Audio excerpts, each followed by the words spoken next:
Gómìnà àná ní ìpínlẹ̀ Ògùn tó tún jẹ́ sẹ́nítọ̀ tó ń ṣojú àárín gbùngbùn ìpínlẹ̀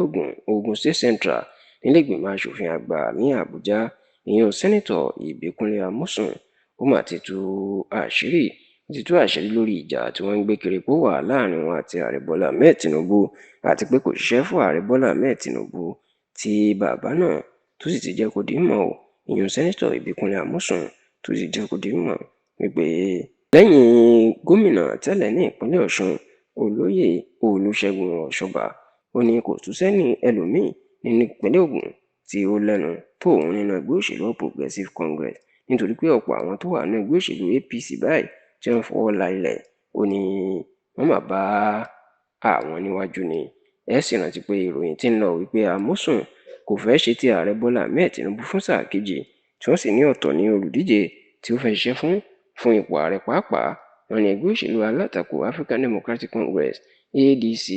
òǹgà ni Amosun nínú náà ń gbèrò láti darapọ̀ mọ́, nítorí pé wọ́n ti ń kà sí bàbá náà. Ṣá o, nígbà tí Amosun tí ó ń sọ̀rọ̀ níbi ayẹyẹ ọjọ́ bíi ọdún méjìdínláàádọ́rin 78 tó wáyé ní pápá ìṣeré Ake Palace Pavilion ní ìlú Abẹ́òkúta, ó ní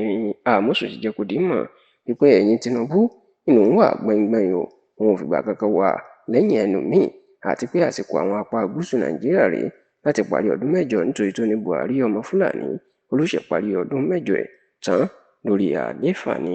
Bẹ́ẹ̀ ni Amosun tó fi ara ẹ̀yàn gan ipò òun mọ pàtó òun kó lórí APC,